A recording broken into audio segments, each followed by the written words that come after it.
Hello again, stage 4 and out the door. Welcome back. I just recorded a video about LARS, lower anterior resection syndrome. If you have LARS and you need some help with that, please check that video out. I made that specifically for my friends in the forums of living with LARS and some of the other groups I belong to. I really quickly want to talk about your journey through cancer. Excuse me, your journey through cancer, and the money that they, the billing departments and the notices you're getting, the bills and the account numbers and all this kind of stuff. So again, if you're only watching this video, if you're only watching this video for just this specific topic, that's fine. I appreciate you checking me out. Hopefully you'll subscribe and share.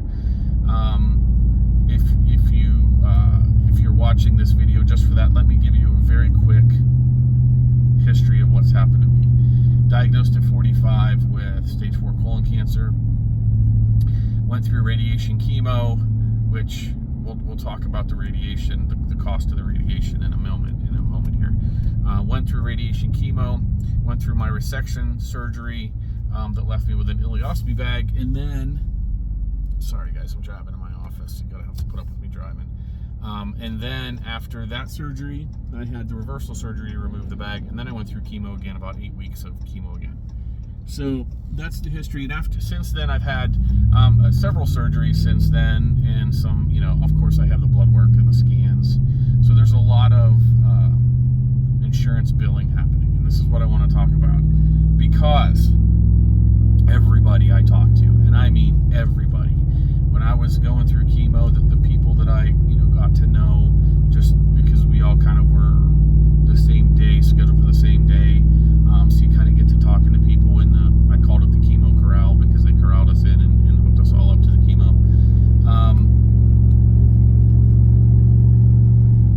What I want to talk about that everybody complains about is how they really treat you for the billing. Now I want you to remember one thing: when you go in to see your oncologist, when you go to see the PA or your radiologist, or you go to those nurses and you're getting your chemo, and those aren't the people that are sending you bills. I want to be very clear. They don't even know the process or what's going on in the background. They have no idea. They don't have anything to do with it.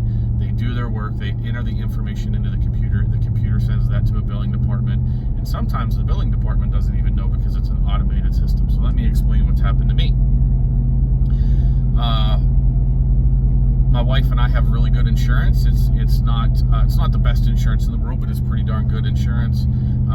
She happens to work for the same company that owns the hospital that I go to. It's called Penn Highlands. Okay, so we have Penn Highlands insurance, and I go to the Du Bois Regional Medical Center, which is a Penn Highlands hospital, which is convenient because you do get a little bit of a discount whenever you have their insurance when you work for them. It's not a lot, but it's something, right?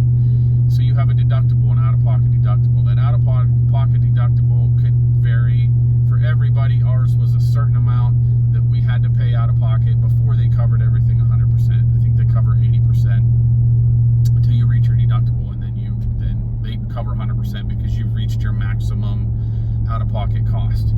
So what happens is your oncologist, your nursing department, they have the hospital will send you bills for materials such as your drugs and your everything is tracked. If they use a Band-Aid on you, that's probably going to be in the bill there somewhere. Okay, they don't miss a dime. I mean, at the end of the day, a hospital's a business, and they're there to make money just like anybody else, right? So the billing department gets bills from all of those different places. So your oncologist, your radiologist, your nursing department, your chemo's on a bill, all that stuff, they're assigned different account numbers, okay? Before I got help with all this stuff, we would get a bill, and it would be like 7 or 8 different account numbers, and we're trying to track the account numbers, and you don't know what amounts are tied to what account numbers, and what account numbers you've paid on and haven't paid on. Honestly, it was a mess. It was an unbelievable mess. Sometimes I think that hospitals are leaving it a mess on purpose. I don't know what the benefit is to them. However, there's got to be a better way to do this for them. Why there isn't in their billing departments, why they don't consolidate this to you and get it on one. I know they can do it because that's what happened. Let me explain. I really do have a point to all this, and I ramble. I apologize.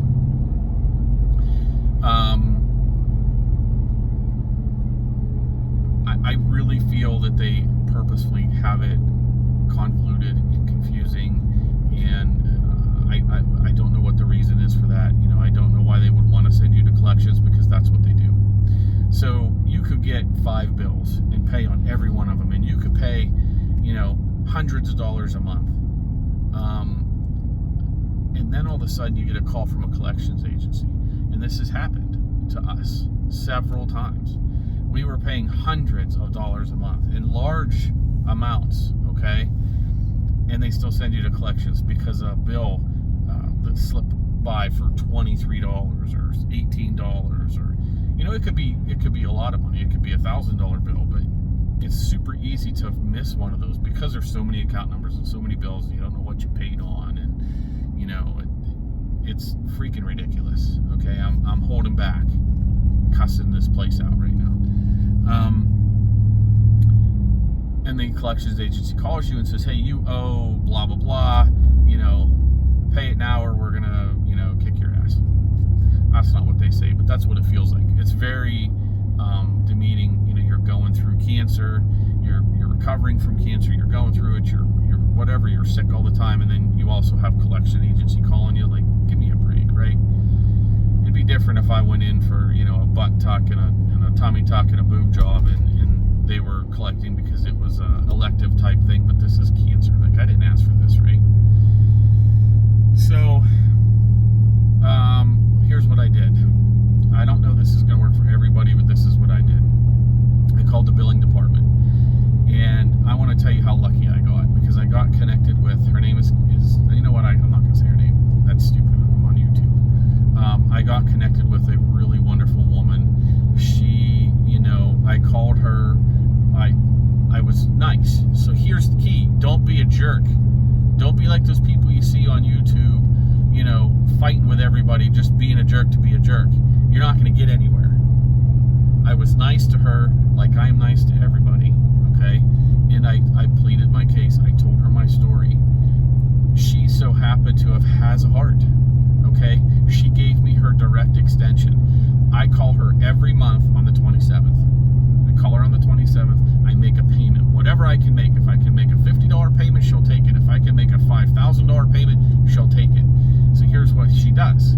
She takes that total. Let's say it's $200. I'm just going to use a number.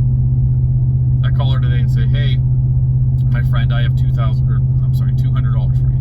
She takes that $200, and because she can see every single account, the balances on every single account number, she can take that $200, divide it by however many open accounts I have, and make a payment on each one of them. It might not be much money going to each one of them, but it's a payment.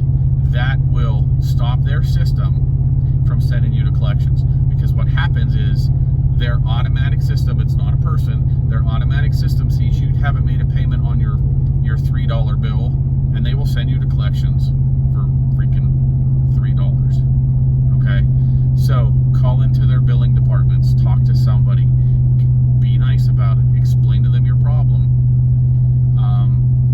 tell them you want to make a payment on every single account that's open, and you have X amount of money, whatever. If you want to set a limit every month that you're going to spend $200 a month, you're going to spend $100 a month, or you're going to spend $500 a month, set it up. But I would highly suggest that you make the phone call yourself, talk to somebody, make sure they tell you they've paid every single account, because if they miss one, or you think it's going to be an automatic thing that happens, you're wrong.